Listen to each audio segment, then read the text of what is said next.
When I was in my 20s, I was very smart and I read through my company's rule book and I found a loophole that I can travel for 1 month per year and not lose my job. And I did it, but I was the only person. Well, that's what you get for reading the manual. Yeah, right? exactly. I was just one of those kind of nerdy kind of people and like, what can I do? And I found this and I always did want to travel. Folks, welcome. Heads and Tails is back. I hope you're all prepared to immerse yourself in an enticing journey into the depths of foreign cultures, because today we're in for a treat. Our spotlight shines brightly on an expat who has spent the last 12 years away from his homeland, joined by a local hailing from none other than the vibrant city of Chiang Mai, Thailand. And what perfect timing it is. Today marks the beginning of the Northern Thai New Year celebration, where children and adults alike gear up with water guns for the lively and joyous Songkran festival. But our conversation delves deeper than just festivities. We'll uncover the remarkable story behind a 10-year cultural exchange initiative spearheaded by Mike Cook. Initially, just a humble Facebook page that has blossomed into a beloved community event, now co-hosted by the wonderful Varaya from Chiang Mai. You'll discover the secrets to fostering a community passionate about learning your local culture and language, and the invaluable resource of like-minded individuals along the way to hone your linguistic skills and broaden your horizons. Moreover, we'll dive into the unique backgrounds and interests of our esteemed guests, shedding light on the enchanting city of Chiang Mai.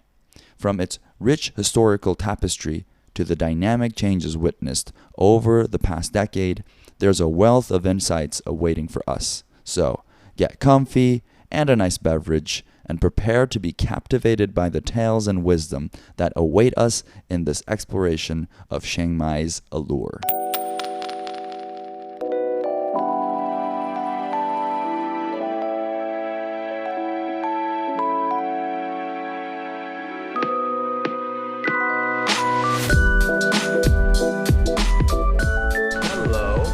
Hello. People of Thailand, Chiang Mai. Beautiful, wonderful people. Sawadee krap. Sawadee krap. So the difference between when men finish it and women finish it is different tonally, right? Yes. Kap and ka. Well, it's actually a different word. Oh, okay. Yeah. Is it? Yeah. Oh, I didn't know. It's not just the tone. Yeah. Yes, because of we add R sound in the middle. Right? Krap is for the guy and ka is for the women. But mostly Thai people we lazy to say the R sound, so we say kap and ka. It gets a little more complicated than that because, if you just say cup, there has different meanings as well. Yeah, but we are lazy. Yeah, there are different. Cup is used in different situations and different scenarios than krap. Yeah. Well, can you give me a few examples, maybe? Cup means affirmation, like you understood something. Oh, I see. You just say cup, cup. In fact, there's kind of a famous foreign joke when you hear a Thai, especially Thai men, talk on the phone.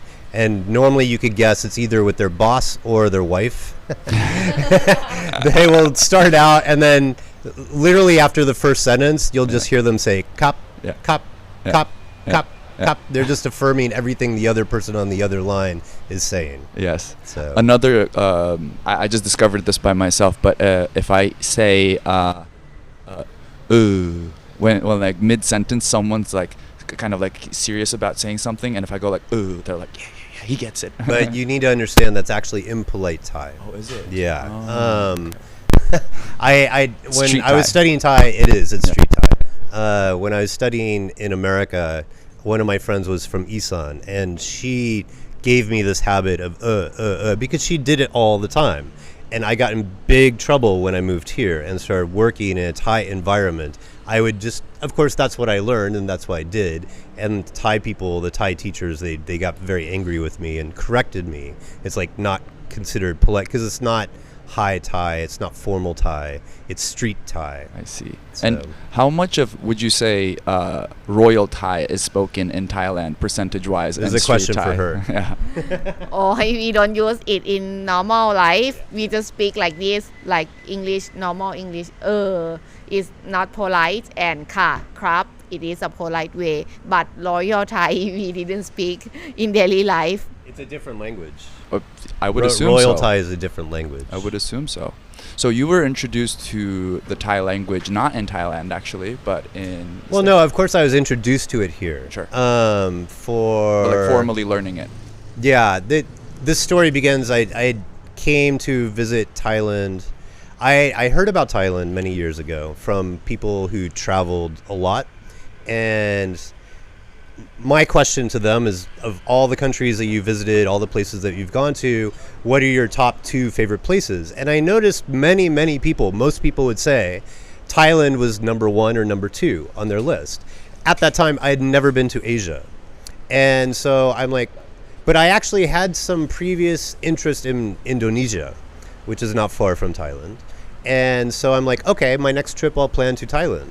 And the way I travel is I go to a place, and if there are things I don't know or if it's new, I like to explore an area before I continue further. So I'm sad to say I've never still made it to Indonesia because in Thailand there's just so much to explore. And now I've lived here 12 years, and there's still things to explore and places to explore. I think that's a great way to travel. Even within Thailand, I haven't traveled much in my own country. Have you traveled a lot in Thailand? I travel some cities in Thailand, but not that much. Only the north part of Thailand. South part just one time. Yeah. But you lived here the most of your Yeah, time, I live right? here the most in Chiang Mai. And after living those many years, do you think there's always more things to discover? I think Even Chiang. for Thai. Yeah. Even me, I just walk in the old city. New things come up, new shop, and I like to drink coffee. So many coffee shop in Chiang Mai, many new places that I need to explore every day. And you get to meet new people, you know. I think that's the most thrilling part of it. Yes, it's good. Like I come to language exchange, I meet many new friends, and my English and my Chinese improve a lot. And I meet some friends that can speak German also. I can learn some German. Yeah, stepping into the polyglot zone in the Moat House. Yeah. Yeah, so I came in, I traveled the first time, and I know most people are interested in the beaches, but for me, I'm more interested in the history and culture. So I wanted to explore the center of everything I read about of the culture of Thailand, and everything you read, it always says Chiang Mai is the center of the culture of Thailand. So from my very first trip, I traveled from Bangkok to Chiang Mai. And my very first experience, actually, I really did not like Bangkok. I really hated it. There were too many people. It was just all rush. It reminded me of like the Asian version of American life. I mean, it's just busy, Pretty busy, much. making money. I and lived I in don't like Istanbul that. for the past 15 years, and it's very similar to Bangkok. It's very similar I've to been New to York. Istanbul. And it's like it's so chaotic that I felt I'm aging faster. Yeah.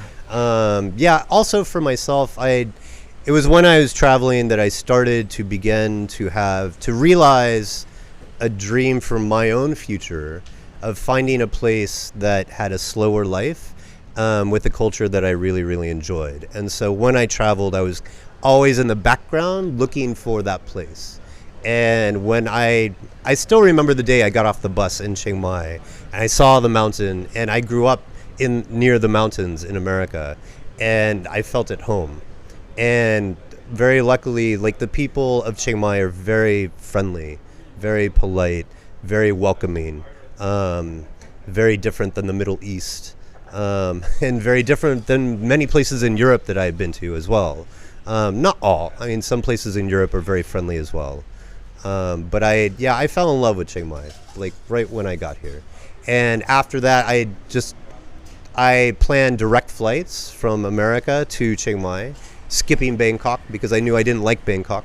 And so that was the beginning of my journey to Chiang Mai. And then I realized at one point I would come here for a month for almost every year, and I did that for a number of years, and I realized, like, okay, this is the place I want to live, to have that slower life in the future.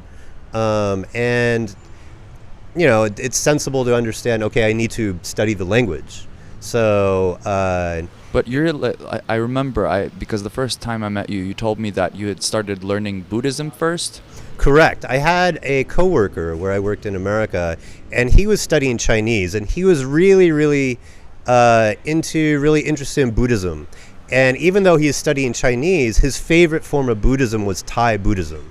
So he was the one, an American, who introduced me to the Thai temple in Seattle. That's where I lived. And he was the first one who brought me to the Thai temple.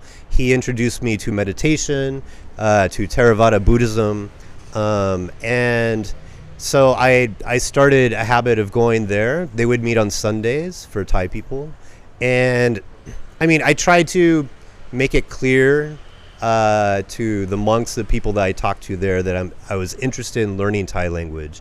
At that time, there were no Thai classes available at university in Washington State. I think at the time there were only 3 universities in all of America that actually had Thai language. Wow. Now there are many more. In fact, I know University of Washington has a whole Asian language department. But back when I was studying, there were only 2 books out. It feels like in the last 30 years, Thailand has gained so much more popularity. Well, I did come here as a tourist. I came here first in 1998. And I came here because I heard about it from other tourists. I heard it was a wonderful place, and like I said, one of their top favorite places they've ever been. So that was the reason, that's what brought and drew me here as well, because I heard it was a great place. I'm curious about something. Yeah. Well, we forgot to do that, but maybe I can edit it. So would you be kind enough to introduce yourself to our viewers? Oh, I'm live in Chiang Mai for long time, and I work with the tourists. Your name? My name is Mei Ling. Mei Ling. Mei Ling. My Chinese name is Mei Ling. My Thai name is Nan. So I do Airbnb in Chiang Mai, right? So I work with a lot of foreigners here, and I also check about the tourists coming in Chiang Mai.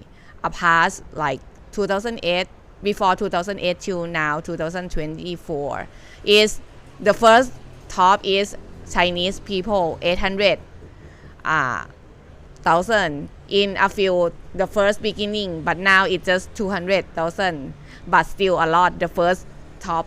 And the second is Japanese, Korea, and the rest is the people from Europe and other countries. Can you tell me more about the differences you've observed, let's say when you were a teenager or like early 20s when you met foreigners and Varangs, and compared to now? When I learned Chinese, the first time that I learned, it doesn't have internet, so equipment is just only the dictionary, the big one, almost like a half kilo that I need to pack in my bag and go everywhere. The burden of learning language is heavy. Yes, it's It was literally heavy. It's not easy to study, to learn Chinese, but when I come to language exchange and I meet people, I start to practice speaking, and if I don't know the word, I just ask people the meaning and remember. So it's not easy, but it takes time. And also in German, I learned German. When I meet people, I use language to ask the word and try to ask people if they can speak more than 3 languages, the way or the idea or the trick to learn languages. So I got many things from other people that come to language exchange, and then now we have AI, so I also use AI to teach me. Do you my think German. it gets easier when you learn more languages?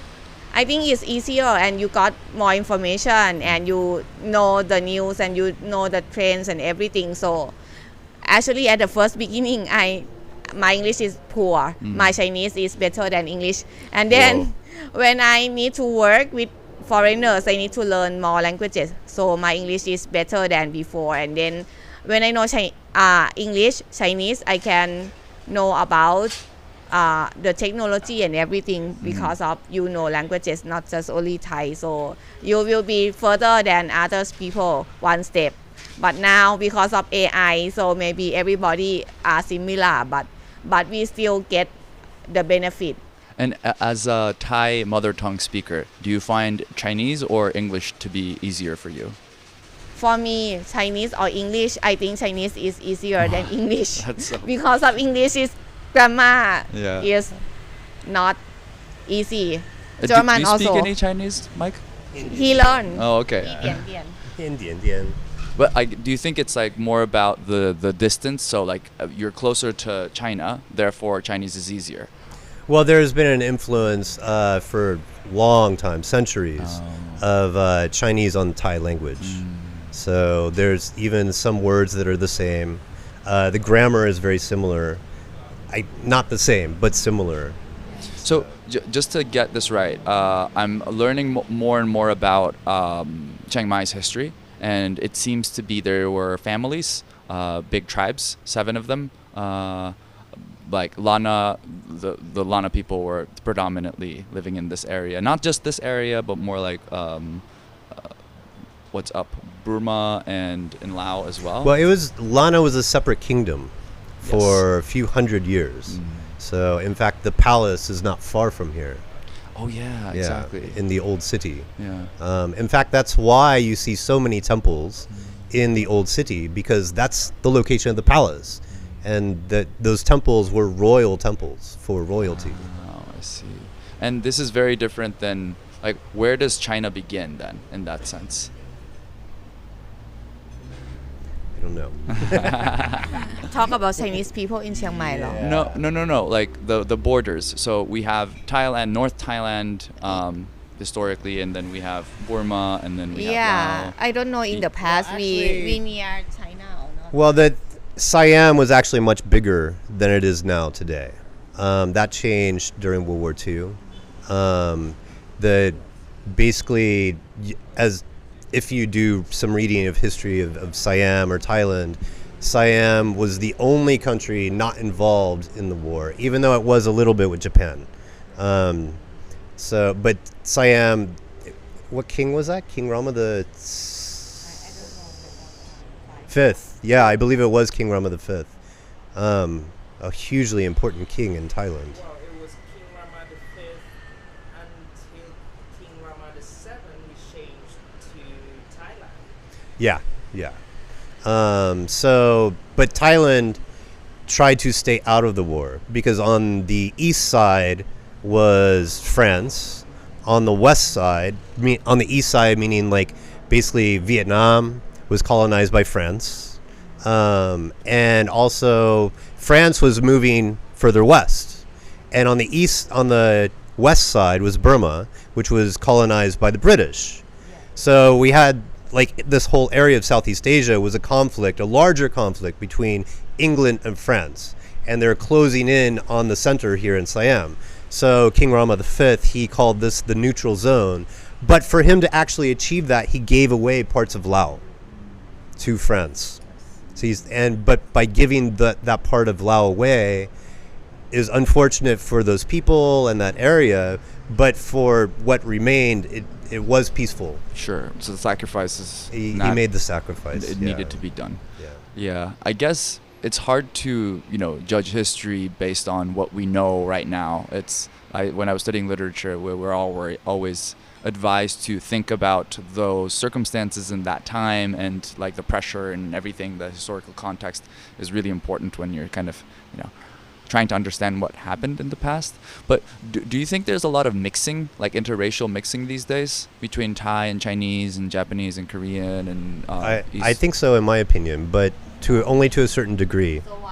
So why is mixed with Thai and Chinese? Is there? I'm asking. No. Oh yeah, there is. Yeah, because of we have some part of Chinese people move to Thailand. So Actually, you are an example of this. Yeah, because my family we moved from Santo is near Hong Kong by half an hour by boat. So we moved here. My grandpa generation. So when we are at home, we speak not Mandarin, we speak the other Chinese languages. But when I come out, they speak Thai, so we need to learn Thai. And they didn't taught us to speak Chinese that much. So I learned Chinese in Chiang Mai University. And come here. So we mix many countries, but mostly it's China.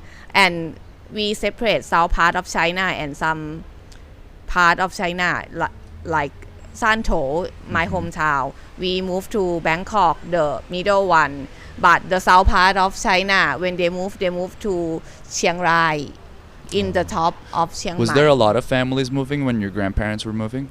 Yes, because at that time in China, they don't educated, they don't have money, and they poor, so they move out. So separate place. The north part of Thailand, like Chiang Rai, is people from Yunnan. So they speak Mandarin. So they move here and they can speak Mandarin. So but for us, we cannot. Got you. No. This is the literal answer. Like I was curious about this. Where does these countries don't really have borders at all? Actually, it's just very granularly sort of like not a wall like what's being built in America. Sure. There was a second big wave of immigration of Chinese to here, and that was during the Cultural Revolution, because the war, the one side of the war was centered from Taiwan and Hong Kong, and they lost the war with Beijing, and in losing, they fled to Taiwan, and also Chiang Rai, the northern parts of Thailand. And so that was the big second wave of immigrants, Chinese immigrants, to come in here into Thailand.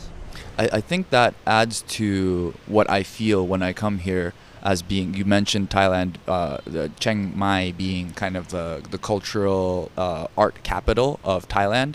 But I would even go as far to say that it's maybe the art capital or like the cultural capital of the whole Southeast Asia.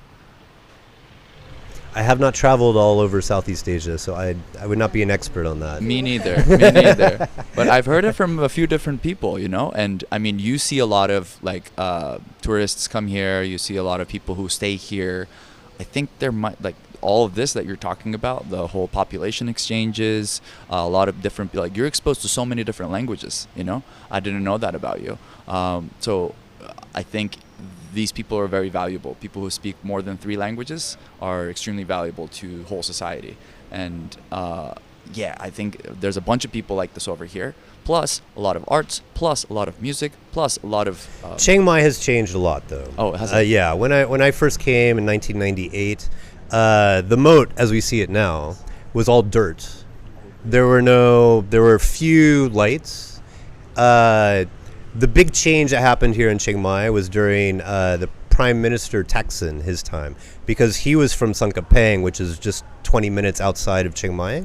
And actually, this is normal. I've been told by Thai people, every prime minister, when they become prime minister, they tend to pour a lot of money into their hometown. So at that time, Thaksin poured a lot of money into Chiang Mai. And he made the whole moat a park. That's when the dirt turned to grass. And we got lights all around the moat, and it became a lot more beautiful. He also had a plan. And that was in the 90s? This is early 2000s. Oh, early 2000s. So this is about like 2004, 2005, and he had a vision. At that time, the Chiang Mai airport was not international. You always had to fly through Bangkok to get to Chiang Mai, and he made it international. And he also planned the superhighways around Chiang Mai city, because he knew like there's gonna be a buildup in traffic. So now that project took forever. Anyone who was here is like, oh my god, yeah, like there's probably someone was a child when it began and now they're an adult and it just finished. I mean, it took forever. At long last, we can use the superhighways. Yeah, exactly. And in Turkey, it's exactly the same. We get a lot of acceleration around election times. Election times is the best time to, renovate and innovate. Yeah, he poured a lot of money into the city, which was very good for Chiang Mai and good for people here in Chiang Mai. When the airport became international, that changed the nature of Chiang Mai City. It became a lot more international. Before that, there were actually, in the late 1990s, in fact, there's a book out. There were, I believe, only 3 foreign restaurants in the whole, which I know you probably can't even believe that now. But there were only 3 foreign restaurants in all of Chiang Mai City. There's like Mike's Burger is very famous. It was the very first one, started by a guy named by Mike. And there's like 2 other places. The second place he also opened up. And the third place was a different person. I can't remember. But what happened when it became more international, they opened up international supermarkets. And by doing that, they introduced international spices that you can then buy, such as oregano. Like, you could not buy oregano before that. There was nowhere to buy it from. But as soon as you could buy oregano, okay, now you can open an Italian place. And it totally changed the nature of like foreign restaurants here in Chiang Mai. Yeah. And it also adds to the experience as a tourist. I know that Thai people are just so natural with tourism in general. They are very accommodating and understanding, and also sort of accepting, welcoming. So food's also an integral part of Thai culture. A big part of Thai culture is food. Yeah. Like everyone loves eating. Everyone loves Actually, sharing. that's one reason why I wanted to move here when I came here, is because I saw that the food here, the produce here is so cheap and it's so fresh. It's so much. I love to cook, and it's so much cheaper for me to make the exact same food I used to make in America here than there, and it tastes much better because the produce is so much more fresh. Yes. So no regrets in leaving the States. No, I haven't been back in 12 years. So that's awesome. And I'd have, the only regret is, of course, is some family members sure. and friends. Sure. But that's just part of it. I mean, they could come visit anytime and they would have amazing time. And they have, yeah. So another question to you. A lot of, so Mike's talking about the change from all the way to 90s to now. So as a person who's been observing the changes from 2008 till 24, do you think it just rapidly accelerated, like tourism and like language and people coming around? And because I live near the Night Plaza, so it's a lot of tourists always. Yeah. So tourists from Thailand and tourists from other countries. I think mostly tourists still a lot from when I was young till now. And I just know that at the stat on website from our government, the most tourists to come to Chiang Mai is like Thailand people. Thai people come to travel in Chiang Mai, the number one. The second is Chinese. So it always, so when you want to like explore the city or to do the business, I think about Thai people first, because we are the most tourists in Thailand. That's smart. Chiang Mai is actually very popular for people from Bangkok because in Bangkok it's hot always, all year round. Yes. But in Chiang Mai we actually have a cold season. So December gets very, very busy, a lot of traffic here in Chiang Mai because of people from Bangkok coming to visit Chiang Mai. To avoid the... And now it's have like the pink flower up the mountain. Yeah. Sakura, Yeah. Chiang Mai. Yeah. Many tourists go up the hill, walk far away to just take some photo of the pink sakura uphill Doi Suthep. And hold on, I was also curious about, so you meet a lot of tourists, right? And what was different when you met Mike here? Yeah, we need to go back to the story. Okay, so can I introduce myself now? Please. I love it. It's so irregular, this one. It's okay. My name is Mike Cook. I'm from Seattle, Washington in America. I am the head organizer for the language exchange group, and she is my co-organizer for the group. So I want to start with the beginning of language exchange. Please. I moved here in 2011, and I lived here for 2 years. No, it would have been 3 years. I lived here and worked here as a teacher for 3 years. And for myself, even though I had visited many times for many years, I had studied Thai language. What I missed, actually, the first thing I missed when I moved to Chiang Mai was the international community in Seattle, because Seattle is very international. But I had this idea because I studied Thai at a Thai temple with Thai monks in Seattle. That was my first experience of a language exchange. And I did that for 4 years, and I loved it. I would go once a week. I would help the monks with their English, and then they would help me with Thai. And You're Royal Thai. Not Royal Thai, okay. no, just common Thai. Just common Thai. And we used a book by Benjamin Pumsan Becker. Like I said, at that time there were only 2 books, and that was one, the more easily accessible book that was out for learning Thai language. And the beginning of every chapter had a vocabulary list. So the monks would study the English, and I would study the Thai, and then we'd get together and we'd quiz each other. And it was a really, really nice, fun, interesting way. And the second thing I'd have to say is that by studying at a Thai temple, I not only learned the language, but I learned the culture as well. Because Thai people would come to the Thai temple, and they are monks. So I got to see and witness what do Thai people do around monks. And I have to say that for Thai culture, that's equally important to the words. It's almost more important than the words, because Thai people are very understanding if you don't know the words. They're a lot less accepting if you don't know what to do. Oh, I see. Yeah. And that's probably the biggest problem with foreigners. I mean, it's probably the biggest problem with foreigners traveling everywhere in the world, but specifically here in Chiang Mai. Chiang Mai is like considered the most polite. The other way to look at it is that they're the most polite because they have the most rules on what to do to be polite. But we don't know that, because we have to be taught that, just like Thai people are taught it as well. But they're taught it at school, they're taught it at the Thai temples. Maybe we could start with like things that are absolutely not, I know, like any sort of, you can't really put your feet up. Correct. Definitely like, never don't ever point your feet at a person. If you go into a temple, don't point your feet at the Buddha.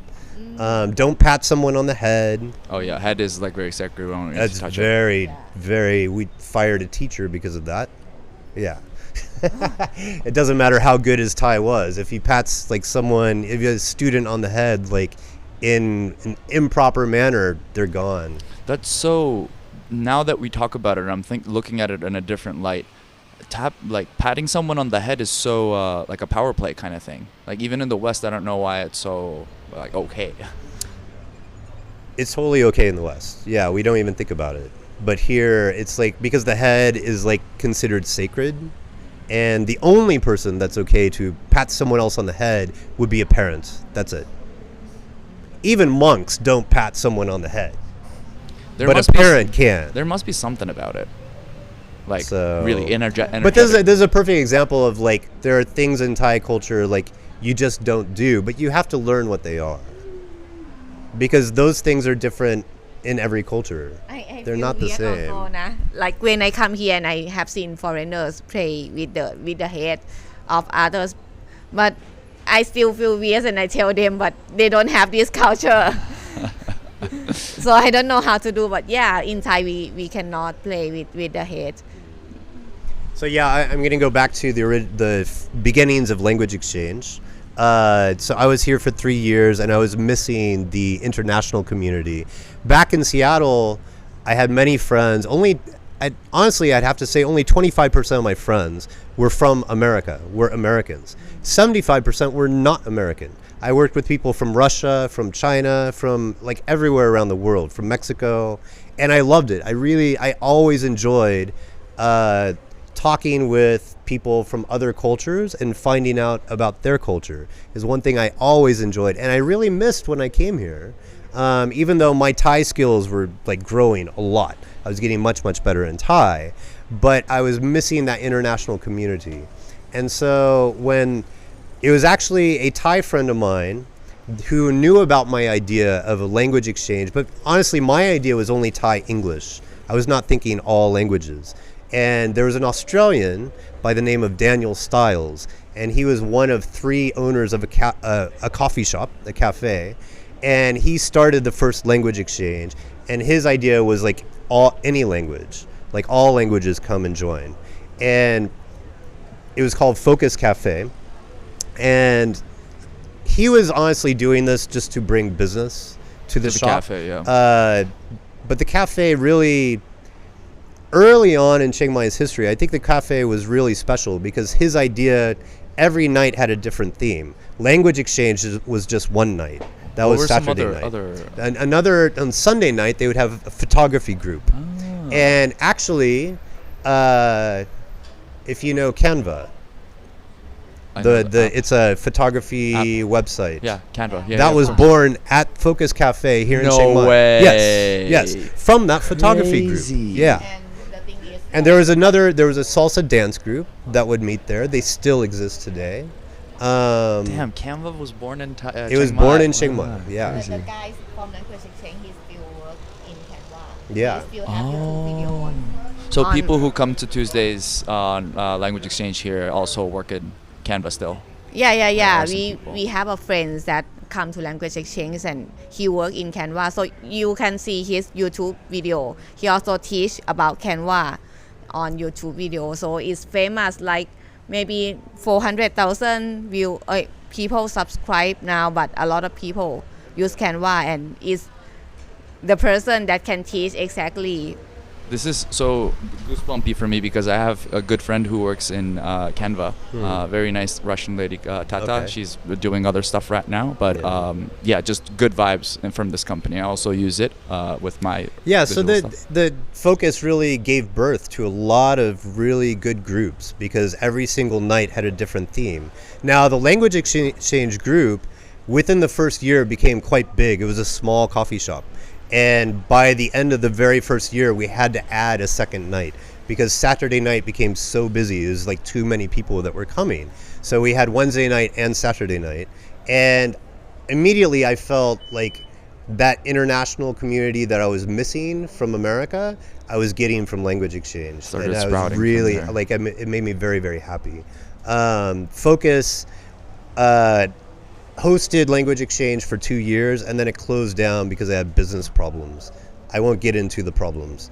But yeah, it only existed for 2 years. It closed in 2016. When it closed, Daniel Stiles, the person who started it, he wanted to stop all the groups, but most of the groups, like I've described, did not want to stop. So I asked him, would it be okay if I took over the group? And he knew because I went there every time, like almost every meeting. He was very happy that I would take over the website, or the Facebook group, and that I would run the group.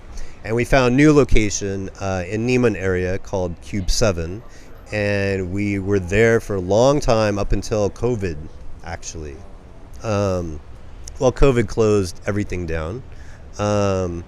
But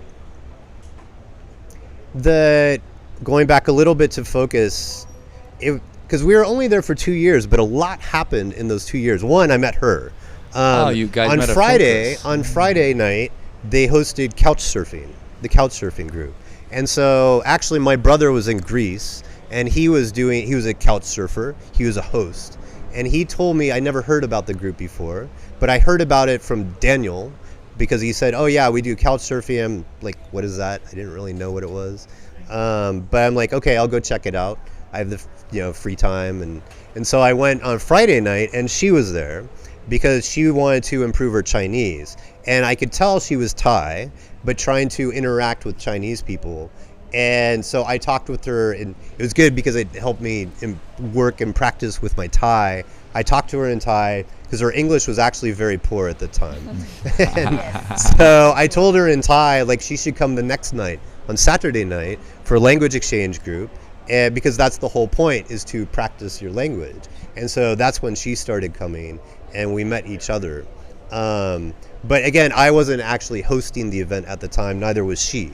When we moved to Cube 7, that first year in Cube 7, I was hosting, and at the end of the first year, it's like I knew I needed some help. I needed a helper. And actually, Daniel was visiting once, and he was looking at, like, the group continued to get bigger, And I told him, like, I really felt we needed a woman. Like, I wanted a female partner to create balance. And it would also be best if it was a Thai person. And he immediately pointed to her, and she's like, she's the best. Like, choose her. Like, ask her if she'll do it. And then she accepted, so. And it seems like you already enjoy doing this, so. Yeah. I just want to practice my languages. I love to speak to Chinese people because of they were nice, and foreigners I can practice my English. So Do you think there's a lot of Thai people like you? I don't think so. Maybe they're too genius, so they don't come to language exchange. So some of Thai people they coming, and I meet a good friends here also. Would you say Thai people are generally shy? Thai people, the first time that I've been to language exchange is the day that he has language exchange. But when I arrived the place and I have seen a lot of people, I drove back home the first day. So I go the second day because they have like couchsurfing event. So I don't know it is couchsurfing. I thought it was language exchange. So I joined the second day. Yeah, but it's fun to join the events. Meet new people, meet a lot of friends here. That's true. Yeah, that I do notice a difference in nature. Focus was located kind of close to the University of Chiang Mai. So at that time, we did have a lot of students from University of Chiang Mai that would come to visit, and they're obviously Thai. And actually, even today, many of those same Thai students, now they've graduated and they still come, which is nice. The further away that we get from Chiang Mai University, the fewer students. We still have students that come, but I would say fewer that come, which is too bad. I'm trying to work on that market. But yeah, even as an organizer, I'm trying to figure out how to do things better, improve things. Well, I mean, perfection is only strived for, right? There's Yeah. no sort of like end goal to it. Actually, I do have some people to thank. What happened during COVID is everything got shut down, right? And so, and this is kind of the opposite typical story for COVID, because many even businesses completely went out of business, right? But for my Facebook language exchange group, what happened during COVID was the opposite. After about 3 or 4 months, prior to COVID, we had maybe 2,400, 500 members on the Facebook group. In about month 4 or 5 of COVID, every week 100 people were joining the Facebook group. Wow. Yeah, it was just exponentially growing. Were you posting content or anything? No, it was the normal, like, people just we networking already online. had people like saying, "Oh, I'm looking for someone to do a language exchange. This is my language. I'm looking for this language." And somehow the Google algorithm, like, I don't know if it was even for this area. I mean, I realized many of these people were not even living in Chiang Mai. Like, they were in China, like around the world. And because the meetings were shut down, I just accepted. It's okay. It's taking a different form of its own now. And people are using it to meet up online with other people to work on a language, and I just accepted. But yeah, the membership grew from like 2,500 to 8,000. Wow. Like during COVID. That's crazy. And that affected when we first started meeting after COVID ended. When we first met after COVID ended, the group size had doubled. So during COVID shut down a lot of businesses, but for language exchange, it expanded. It Nice. was like kind of odd. People always want to connect with each other. It doesn't really matter. Yeah, and when or actually, how. post-COVID, people had even a higher craving to connect with each other. Like physically, like they wanted to go out and actually talk real to real, not online anymore. So that brought people to the meetings much, much more. So Do you see any difference post-COVID or like pre-COVID when it comes to, not just language exchange, but more so over, the temperament of the tourists, the stay of the tourists, the kind of... Well, okay, first of all, I want to point out that we don't consider ourselves a tourist group. It's not language exchange. Actually, the one thing that I always loved about language expats, exchange... let's say. Yeah, people expats who is a come here better to term. live here. In fact, I have always found language exchange a very unique group, because the majority of people who come live and work here, even if they're expats like myself. And that makes it different than just like couch surfing, where couch surfing meetups are tourist meetups. So if that's what you're looking for, go to the couch surfing meetings. If you're looking to talk with locals, our group is perfect. Yes, because they live long here, right? So they work here online, and so you will meet like stay here more than 1 year, 2 years, Chinese people and foreigners. But mostly some of exchange students in Chiang Mai University, like Japanese students, they also come here. Right. There's a lot of influx from students, right? Yeah. From like the different places in Southeast Asia. Yeah, actually, I knew even before I moved to Chiang Mai that Chiang Mai is an educational hub for especially all northern Thailand, but it's even bigger than northern Thailand. So I'd say like the GDP here in Chiang Mai, the first would be agriculture, second is education. So it's a huge market here in Chiang Mai. That's why there are so many teachers here, because all the good schools are here in Chiang Mai. And this is obviously helpful for our group. Not all, but I would say more than half of the people that come to language exchange, they're either students of a language or teachers of a language. It's really where different students and different teachers can meet up and help each other. And if it's at that good level, I think it's both the same. You know, students of a language and teachers of a language are the same people. Yeah. So another question just came into my mind. Sure. From people, so I know people who come here as tourists generally extend their stay. Generally. True. Like that's maybe 90-95%. It's probably like a lot of people that I speak to, they're like, oh yeah, it's another week, just another month, you know. Yeah. But I'm curious about how many people you meet turning from tourist into expat. Is that also common? Well, yeah, I think that's how it begins. Like myself, like my own story. Yeah. That's the healthiest way to do it. Yeah, I would never recommend to anyone like permanently move somewhere you've never been to before. Like you should definitely visit a place before you make the decision like moving there. Yeah, that's the healthiest. That's just way the to smart move. way to do it. Exactly. So. Yeah. So around the time that COVID stopped and then you started getting more and more people coming, did the sort of like the feel change of the language exchange? Yeah, actually, that's kind of another story of itself. When COVID first finished, actually what happened, there was another guy here, and he started a language exchange group. But I'm a teacher, and the way that the Thai government opened the schools was international schools were first to open because they had the smallest size classes. And then private schools were allowed to open. And then last was government schools, and I'm a government school worker, so teacher. So I was actually stuck in quarantine at home when I saw postings for another language exchange group. And so I went, but at the time, actually the group was not very big. And it was all the same faces, the people that I knew from the old language exchange, just a different location. And I went there and then discussed, like, because we had actually, at that time, we had been hosting for 6 or 7 years together. Was it all at the Moat House? No. No. This is prior to the Moat House. I think it's £7 or somewhere. £7. Yeah. They're also hosted there. Actually, I love that place. Actually, it was one place around the corner from £7, but that place, actually, it rained twice. And they only have this small tent, so it was very obvious, like, we needed some place that had a haven from the rain. Right. Um, Wet language school. so his name was Drew, and he was from New York. He was a young guy, and he was a teacher at an international school.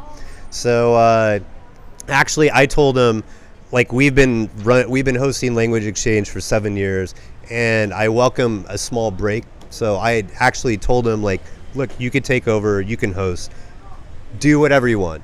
And he moved it to £7. We weren't there for long. We were there for maybe 6 months before rainy season because the same problem happened. Like, we knew £7 is actually a great venue. We really liked it. But most of it's outdoors. And they also insisted on doing live music every single night. But we're a talking group, so it really kind of got in the way. That's why we were only there for like 6 months. But those 6 months showed us, especially when I handed over the group to him, that's when the group just boomed.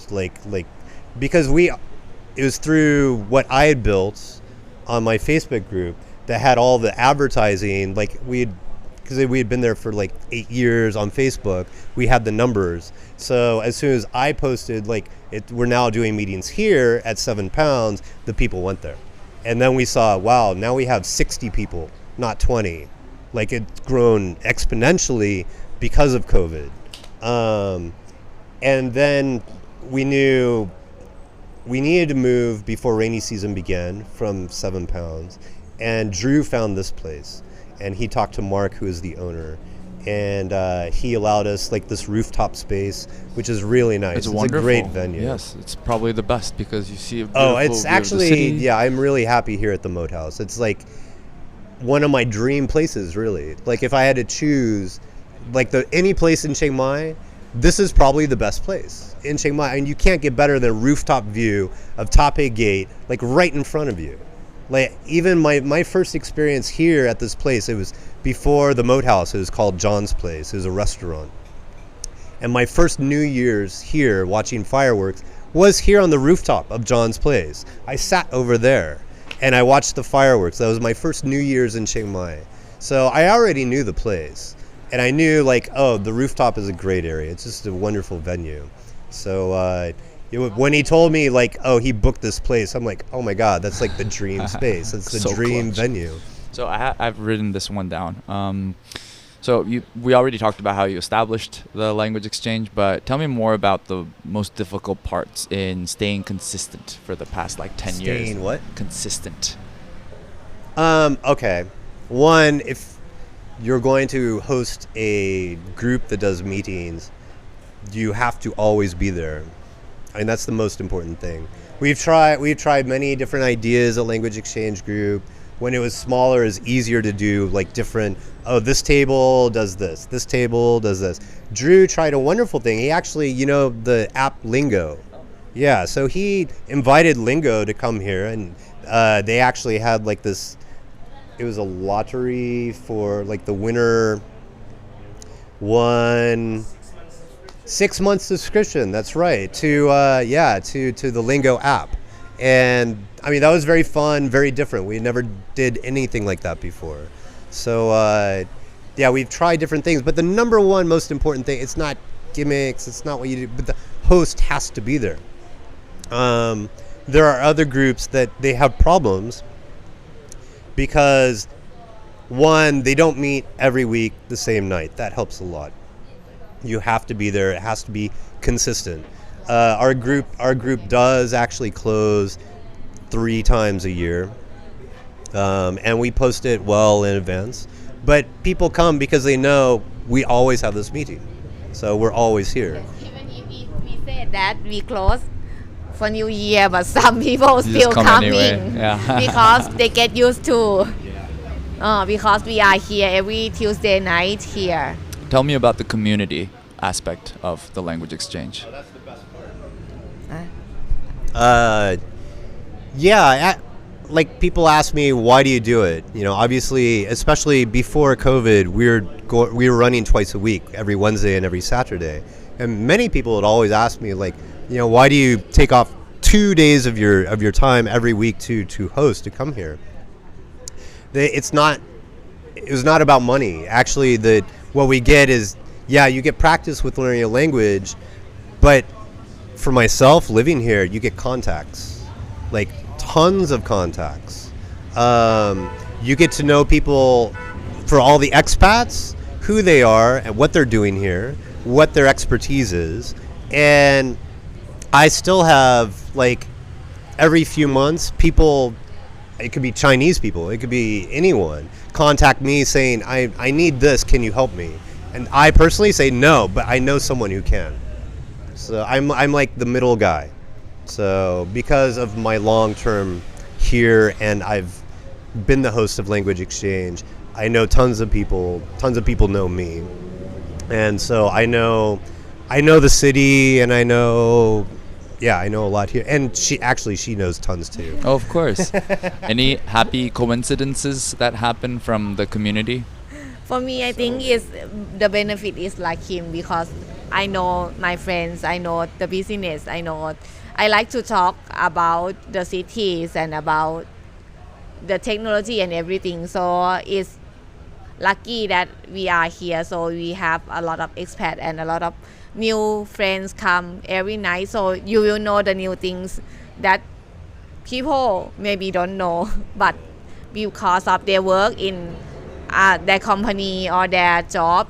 I know someone that his job is just try to test the game. So he need to test the game every day before it launch to sales to people. Or the weird job that I just meet it is test to stay in the ghost house, the room that have a ghost, and it will have the certificate for your house that okay, this house is no ghost, is finished, is done. What? It's weird in Chinese people. That's lovely. Yeah, he posts on Facebook and I know why he can do this because of I just know that in China the place that the people die because of they don't have space, so they build it to be the school. So 80% of the school in China is from the graveyards. I don't know how to call it. Yeah, it's from the grave. So we need like real life Ghostbusters to go and yeah, stay so places. that guy is real life, and I don't know he got a customer or not, but many places in Chiang Mai that people need people to fix about the ghost, and he give the job.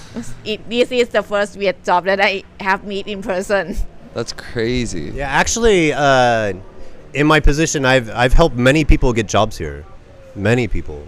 Part of it just because like I meet someone, they're like, oh, I'm looking for a job in this, and then later on, maybe a week later, I meet someone who's like, oh, I'm looking to hire someone, and so I just match them together. Oh, you guys are just like walking databases, huh? We are really for this city. Yeah. We know a lot. Yeah. If I don't know something, then she does. So. Yeah, you just like complement each other. Yeah, we do complement each other very well. We really do. Yeah, have you considered actually like putting it down into a CRM, like all these people who come here, you know, like just their occupation? There's too many. There's too Way many, right? too many. Yeah. Yeah. Maybe like a lot. Once you add them into a Facebook group, you can have this sort of like questionnaire that they can fill in. Actually, that brings up a new problem that I'm finding is that the young people are not using Facebook anymore. Oh yeah. They're using Instagram. Yes. We actually, you asked about experiences like connecting with the language exchange community, and the most recent one, we had a wonderful group of Japanese students that they were doing an exchange program at Chiang Mai University. In fact, they were very, very sad because they had already been here like 3 months before they found out about our group, and literally from like the second week, I mean, one of them was almost crying because she's like, just from one meeting, I've like practiced my English. I've met so many friends. I went hiking with people from this group. Like it changed her life. It changed her experience of Chiang Mai. And they were wonderful students from Japan. One of them, then I found out she was actually, her goal was to be an English teacher in Japan. What? And I've been a teacher here of English for 12 years. So I invited her to my school. And I brought her and 2 of her Japanese friends and introduced them to my special gifted English class. And they loved it. My class loved it. And the Japanese students loved it.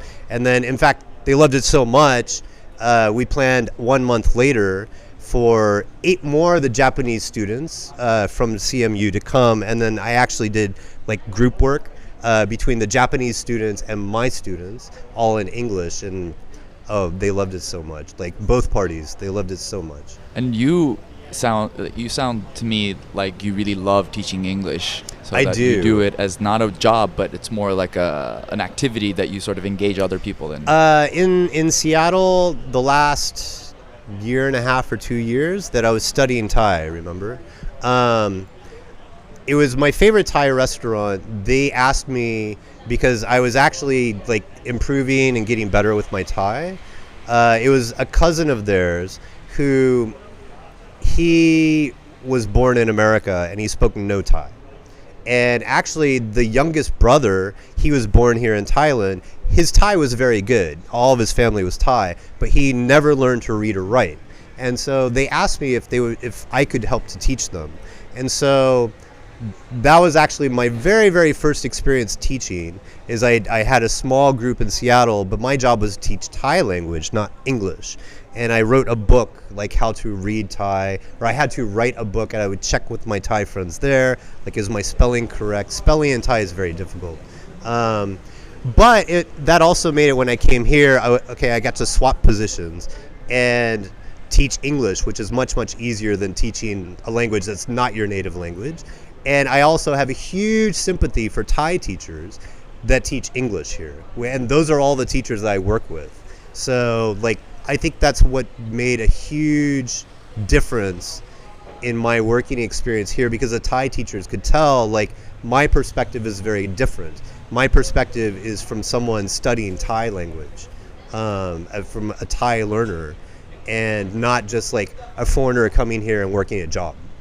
So, like, I'm much, much more sympathetic to their job, because I tried to do the same thing, and it's very difficult. It's not easy at all.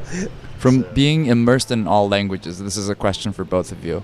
What have you observed to be there's no one size fits all, or like one method to rule them all, but like, which way do you think people are more responsive to learning any language? Well, I mean, I've studied language learning a lot now for many years, and there are many different methods. So it's not possible to say there's a best method. Many years ago, there was a belief that there was 12 different main ways of learning languages, but that's been proven wrong. Now it's been proven there's more than 150 in the brain. So some people learn best through books. Some people learn best through interaction. I believe, like, interaction is definitely the more fun way to learn. I think it has to be meaningful for people. Like, whatever medium I think they that choose, is true. You know? It does need to be meaningful. But they have to, if it's through a book or a video, they have to bring that meaning somehow themselves. I mean, it's like what they say, read what you love until you love reading. So something like that. Yeah. And I also think there's definitely more than one way to learn too. And I think no one should just take one approach to learning. I do want to point out now, with the nature of the language exchange group, I personally recommend, like, people come here and you'll meet lots and lots of people when you come. And it's not really the best environment to study here, but it is the best environment to meet someone to study. So that's what I recommend. Like, come here, meet someone, and then you could do a separate time for your own language exchange. For me, I'm working on studying Chinese, and so my past 5 Chinese teachers were people that I met here at the group, and then we find a separate time and place that we meet, and then we just for an hour, and over coffee or something, but then we help each other. Nice. Yeah, I think having partners, like accountability partners, study buddies, is extremely important as well. Yeah. It makes it a lot more fun. Yeah. Because I think with anything, really, like working out, exercising, learning language, anything in life, I think people find it hard to stay consistent, because there's a lot of things happen in life. But having some support group, which I want to hear more about, like this language exchange is kind of a support group. Yeah. Not just for language, but for life. It sounds to me like. Yeah, it's true. And that's also where, I mean, when you, at some point, I think it's natural you'll jump from language exchange partner to friends. And then, especially with Asian cultures, you almost never become friends with one Chinese person. It's that one Chinese and their group of Chinese friends, right? But this is a good thing, not a bad thing. Of course. And so then it makes, when you go out with that group, it makes practicing the language even more fun, because it's not just the one-on-one lesson. I think that's very important, to have the one-on-one lesson. But then if you're just going out to have dinner or something like that, it allows more of a free opportunity to practice or not, but it's up to you. Yeah. And would you say Chinese people here often are more or less shy than Thai people? What do you think? It depends on person. I think Chinese people, some they are shy, but mostly they if they come and they try to practice. Now I have met many friends that start from zero and their English is better and good and have confidence to speak with foreigners a lot. Also, we're talking about the population that they've already decided to leave their home country, right? So I think by nature, most of these people are not so shy. And they're also more open-minded than most people in China. The number of Americans that travel outside of America is a very, very, very small percentage. I think it's the same for foreigners as well. So the foreigners that you meet here are not your normal, typical foreigners in their home country. These are people who've already taken the jump to leave their home country and travel, and they already began with more of an open mind. Yeah, and I think that's what I mean by the last 30 years in Chiang Mai. I think there's a lot more people who, like, even if they're from Thailand, they're from the south or they're from Bangkok, like they come here. So everyone has that similar mindset that you're just talking about, you know, which is an amazing place. It just adds to the, you know, like the arts and the culture. And I don't know, I think this year, you know, there's a lot of changes happening in the world. There's elections happening like all over the world. But in Chiang Mai, I think it's going to be a really good year. Yeah, it's normally very peaceful here. Sometimes not so quiet. Asia is not a quiet place, just to warn you. But peaceful. It's very peaceful. Very peaceful. Yeah, safe. It's safe and peaceful. Other Yeah. countries. Like I have met some foreigners. She's from the place that can speak Spanish. She said she cannot even talk the phone and walk to the street. People will drive and take your phone. Or when you go to some countries, your luggage will get stolen, something. South America is kind of popular with Yes, that. and these your days. helmet also. I have seen people that go with the helmet every time. So I asked him like, why you didn't leave your helmet at your motorcycle? And he said, it's not normal in his country. It will gone soon. So he take his helmet with him Tell all me the more time. about the safety here in Chiang Mai. Safe law. I think it's pretty safe, but please don't think it is safe city. So like today I have been my friend's house and we just go out nearby to eat food, and she said, do I need to lock my door? And she lazy, she don't want to lock her door, but I said, please lock your door. Yeah.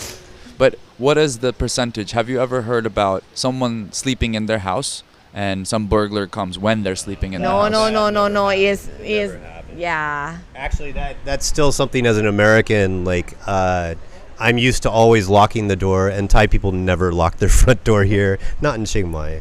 But I can say, I mean, hopefully I can safely say, I think the biggest problems of theft here in Chiang Mai is with bicycles and motorbikes. But the problem is not from Thai people, it's from Burmese. The Burmese, they come and they steal motorbikes and bring them to Burma. They can't get caught there. Actually, my first motorbike was stolen here. Oh, Yeah. wow. Yeah. Interesting. In fact, it is at my apartment where I lived, and I watched them steal it on CCTV. It was very frustrating. When was it, in the early 2000s? This is 2012, 2013, maybe 2013. I had it, I think, for 2 years. It's hard for me because I ride around a bicycle everywhere in town, and I like Loy Krathong and stuff. Like I would leave it because, you know, I was not in the shape to drive back home. So I would leave my bicycle, not locking it, just random places. And every morning I went back there. Sometimes like later that evening I'd go back there and it's right there. It's always there.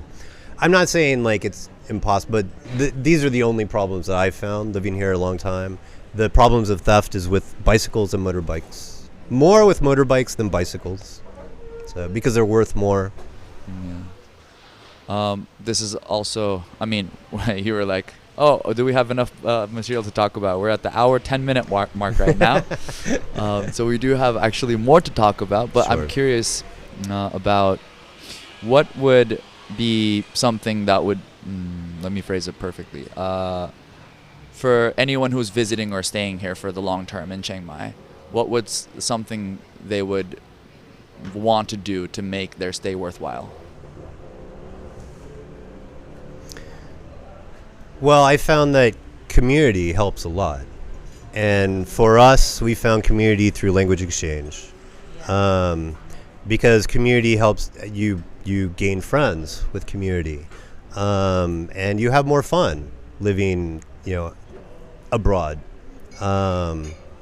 It's really one of the biggest differences in my life here.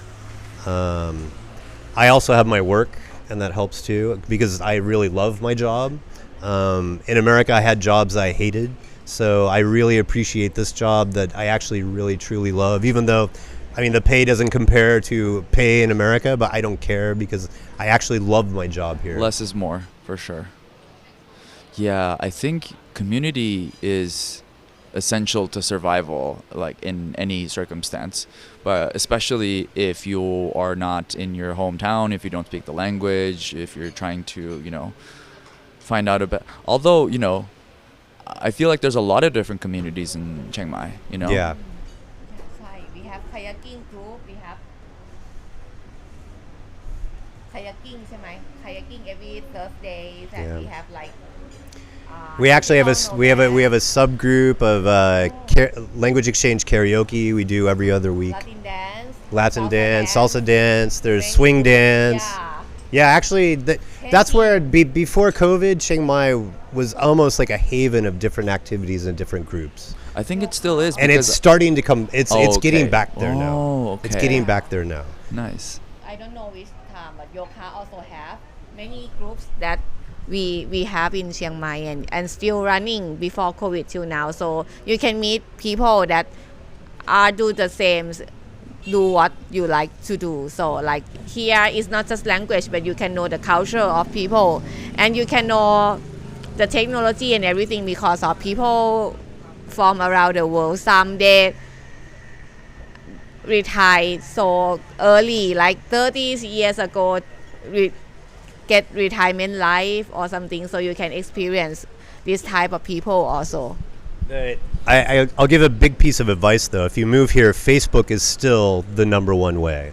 If you have any interest while living here, badminton, tennis, all the sports, just type in badminton Chiang Mai on Facebook.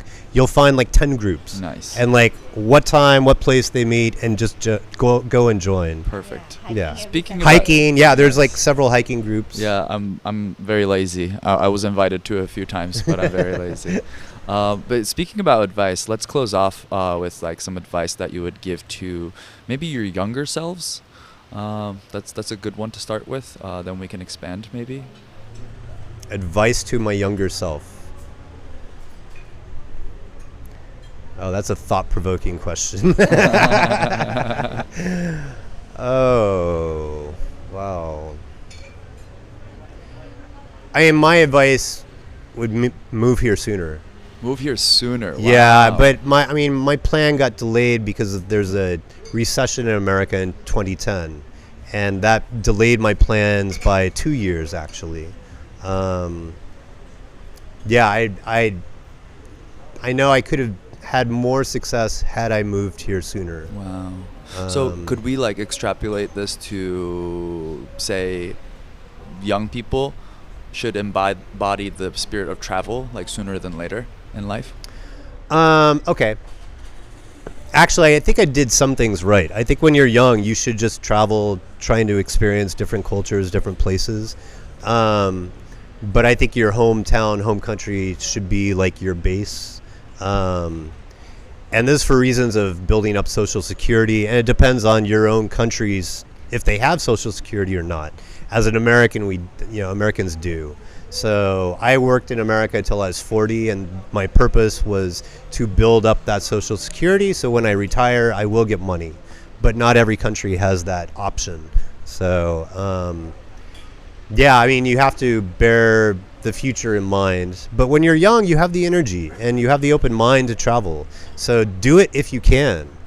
And I was lucky because when I was in my 20s, I was very smart and I read through my company's rule book and I found a loophole that I can travel for 1 month per year and not lose my job. And I did it, but I was the only person. Well, that's what you get for reading the manual. Yeah, right? exactly. I was just one of those kind of nerdy kind of people and like, what can I do? And I found this. And I always did want to travel.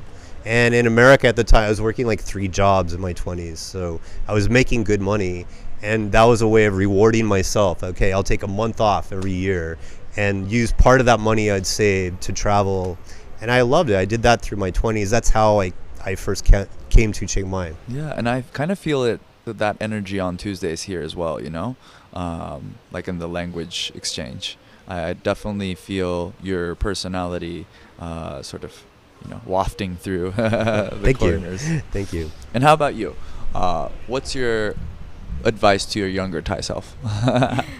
Because of I love my life now, so I'm lucky that I'm join language exchange group in the first beginning because of, if you know, my Chinese at the first beginning is so poor, English also. So when I come here, I meet people, I know the culture and I know everything around the world. Like I like to travel, so I no need to go to that country. I just explore first. Like I like to drink the coffee. So when I meet here and people from this country, so I will ask them like, where is the best coffee shop in your country? So I will point on my Google map, and then when I go there, I travel there. Oh, Like then Taiwan. since you speak to a lot of people from everywhere around the world, can you give me a list, maybe 3, maybe 5 places that you absolutely want to visit?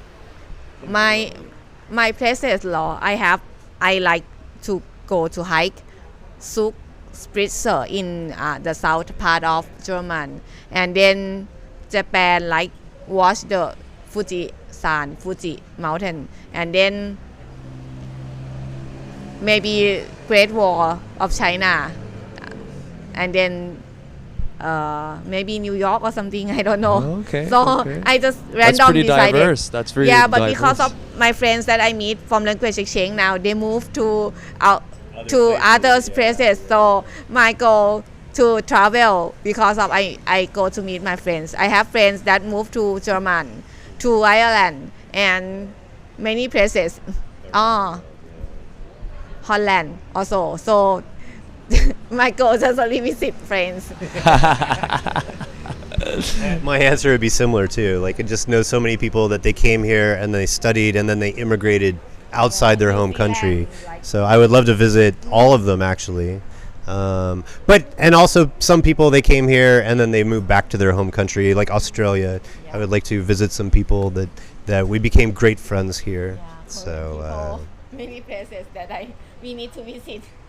Before we close, I would like to just tell viewers, if you're here in Chiang Mai, then please, every Tuesday, Language Exchange Group meets here at the Moat House near Taipei Gate. It's like 1 block away from Taipei Gate.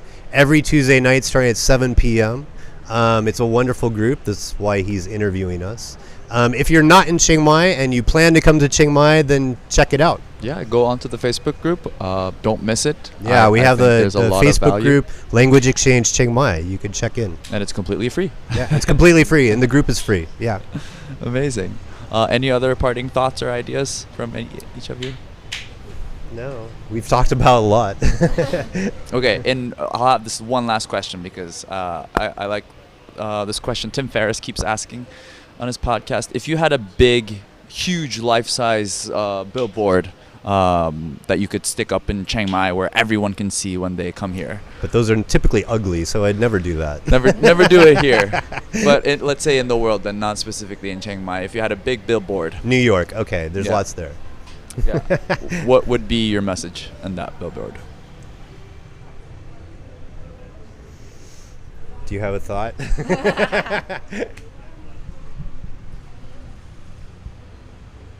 Open your mind.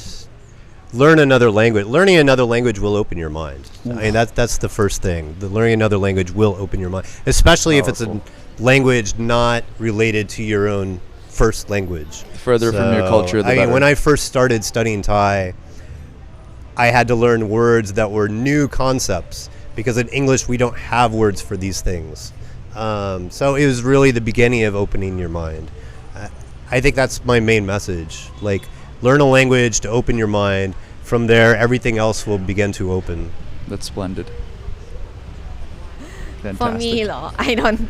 Maybe in German, I can do what I want. So if like ich kann machen, was ich will, is me like the first time I been to language exchange, I been a Thai people, so I don't join the events, right? So if I say to myself I can do what I want, so I start to learn and I explore the language and culture and everything. So it's good to your life to know, and is the things that you learn is in your mind, so people cannot take it out if you have this one. Yeah, the benefit. Well, awesome. And the tip is also be patient. Learning a language takes time, especially if it's a non-related language. So just understand you need to be patient, keep working on it. It could take 5-10 years. Actually, if you really start to learn language, it never stops. Yes. There's never an end point. Yes. There's Just like always more to Pringles. learn. Yes, Yeah, it does. It opens doors. it does. Well, thank you so much, everybody, for Yeah. participating. Oh, thank you for asking to interview us. Yeah, So no, of course. It's an honor. Thank you so much, and keep doing. In Chinese we call 坚持. 坚持 is mean keep doing, so we'll success or we'll happy one day. That's a marvelous way to end it. 坚持. Thanks, everybody. This is another episode of Heads and Tails, and we'll see you on the next one.